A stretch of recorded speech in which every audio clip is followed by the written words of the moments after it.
Hi everyone, I'm Ron Corning with Howdini.com. Buying organic vegetables is great, but growing your own is even better. But how do you get started? Well, Scott Meyer is the editor of Organic Gardening, and he's joining us now with some tips on how to get the ball rolling. Scott, thanks for being here. It's great to be out in the garden with you today, Ron. All right, first of all, Scott, why organic? As you said, you get great produce, better than you can buy, but it's also just satisfying to be outside, the fresh air and the sunshine, and working in concert with nature to produce a great result. Nutritionally? You get better food, and it's fresher and tastes better than any food you can buy. Yeah, a lot of chefs are going that way. All the chefs know that organic food is the best kind of food. It's also cool. When you're talking about your garden, you're going to tell people, I'm an organic gardener, not just a gardener. So take us through it, the first step. You're looking for a place that gets full sun to grow those great summer vegetables everybody loves. That means 8 to 10 hours of sunlight a day at the peak of summertime. You also want to make sure that it has good drainage. That means that water doesn't sit there when it rains. When you leave water on the soil sitting there, it can cause all kinds of other problems. So make sure that the soil is drained well. Just pour a little water on top, and if it drains away, you're great. In terms of the amount of space you need for the plot, what would you recommend? Some people don't have a lot of space. You don't need a lot of space, and you also don't want to really start big. A lot of new gardeners make the mistake of planting too much and making too big of a garden that they can't maintain. So I recommend starting smaller and working with a space that's about 4 by 8, maybe 4 by 10. The 4 feet width allows you to reach into the center of the garden to pull weeds or to harvest or whatever you need to do without stepping on the soil. You never want to step on it once you've turned it. So Scott has put together a garden cart that has all of the materials and tools you need to get your garden plot ready, and I'm impressed with how little you need to really get started.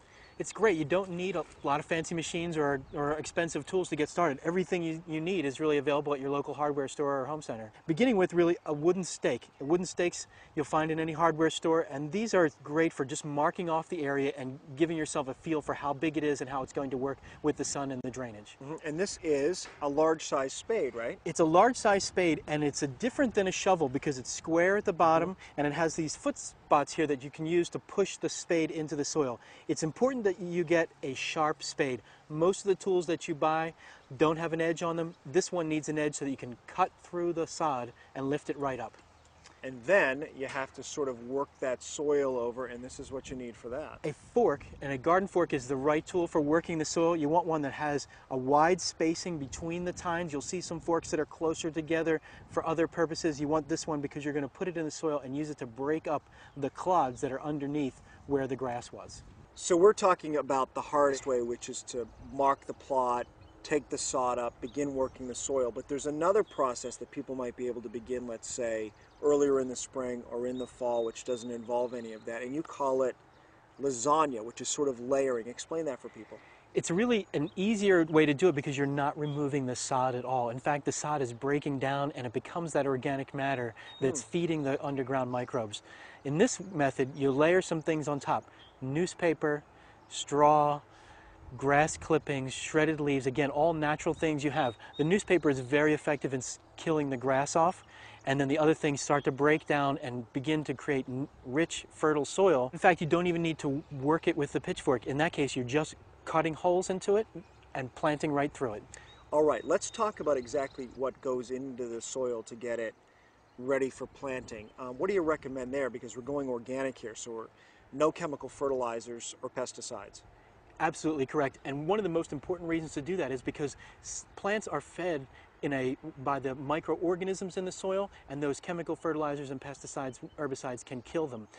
In an organic system, you're really nourishing those microbes, and they're doing the work for you. That really begins with compost. You can make it or you can buy it. You work that into the soil, and again, those microbes are working with them, they're breaking them down and turning that into fertilizer for your plants. So when it comes to weeds, no chemical weed killers, how do you deal with it? The Gardener's best friend is mulch. If you keep the soil covered throughout the gardening season, it will keep weeds from coming up because they're not getting any sunlight, and the weeds that do come up are going to pull out relatively easily, and it also conserves water in your soil when you're doing this. Mulch is a great helper. The materials that are best for mulching in an organic garden: grass clippings and straw or leaves. Those things are handy and they break down and feed your soil as they go. And this may be news to a lot of our viewers, that it's never too late in the summer to start, right? It's not too late to start to grow the hot weather vegetables. You go to the garden center and find the plants full grown there. So start with those green beans, plant from seed. You can do that in mid to late summer. And all of the herbs are also well planted in midsummer. What about the fall, moving into the fall? Fall is a great time for gardening. It's a great time of year to grow the salad greens that everybody loves and are the easiest things to put on your table. Lettuce, spinach, kale, those are all great planted in the fall. You start those from seed, or you can start them from small plants.